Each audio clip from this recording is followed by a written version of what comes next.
Ocarina of Time was a game that my brothers and I played religiously. Long after completing the main story, we invented our own scenarios to carry on the life of the game. The land of Hyrule was divided into regions, and each of us owned the different parts. Different temples were our headquarters, and we would make up scenarios as to what each of us had to do in that particular area in order to attack the other person's base.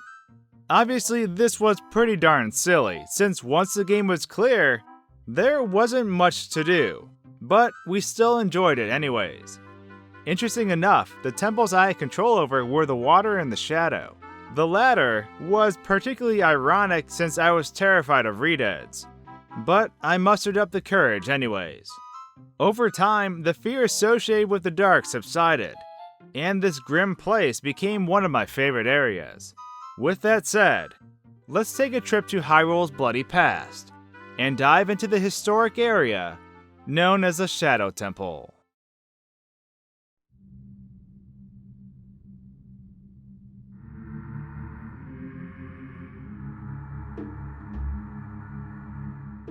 For those who have watched my video on redeads, let it be known again that they were absolutely terrifying to me as a child. The royal family tomb, bottom of the well, and the Shadow Temple were areas that creeped me out when I was younger, but I ended up growing to love them. The Shadow Temple, in particular, was always very interesting to me. Positioned behind the graveyard, its location was very odd as there wasn't really a direct route to get to it. It always made me wonder why it was located here, and what purpose it really served. Many people kick around the idea that the Shadow Temple is actually a Sheikah prison, and that many souls were tortured here. While wandering through the darkness, many voices cry out, and one in particular says the following: "The Shadow Temple. Here is gathered Hyrule's bloody history of greed and hatred." This quote alone reveals that this area has quite a lot of history within its walls. But what happened here? As a child, I often wondered about this place, how far it stretched into the mountainside, and why it was currently abandoned besides the embodiments of darkness. All these bloodstained devices for torture were quite grim, especially for a game that was rated E for everyone. I had explored some historic prisons a few years later in life, but nothing compared to what was within this temple. I mean, the walls and floors in certain parts are literally crafted out of human skulls. It reminds me a lot of the Skull Chapel in Poland, which contains nearly 4,000 skulls within its walls. However, due to the size of the Shadow Temple, I believe the amount of skulls within its walls is simply absurd. Thousands upon thousands of bodies were used to craft the rooms we explore, and it makes me wonder if these were the victims of the Hyrulean Civil War from long ago. With this amount of bodies, it would only make sense that either disease or war claimed the lives of many, and they were honored in the creation of this depressing area. Or, the other sad part is, they aren't being honored at all, and they are being flaunted for all to see. Diving deeper into the darkness, we eventually come across a ship that seems to be out of place, especially given that the path it travels leads nowhere in particular. Nearby, we hear a voice that informs us that this may be a ferry to the other side, and it's symbolic in nature.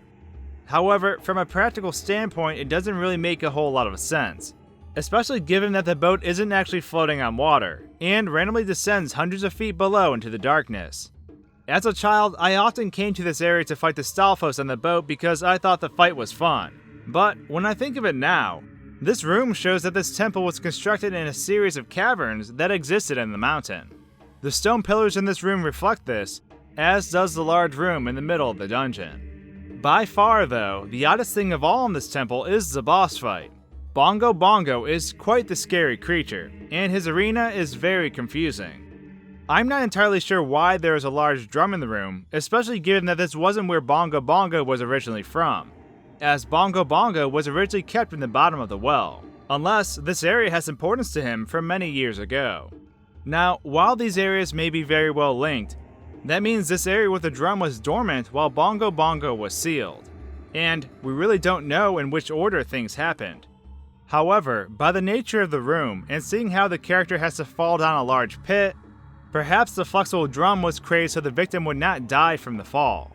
It's possible that this was a sacrificial room used to kill prisoners, and that the drum was cruelly designed so the fall would not kill the victim, but Bongo Bongo would. The ultimatum of being face down with such a menacing opponent would drown this person in fear, as there were no hopes to escape. In some ways, it reminds me of the Rancor scenario in Star Wars, which always freaked me out as a kid as well. Bongo Bongo was a confusing being as well, but that's an entirely different set of topics and theories. Overall, the Shadow Temple was by far one of the grimmest areas in the Zelda series.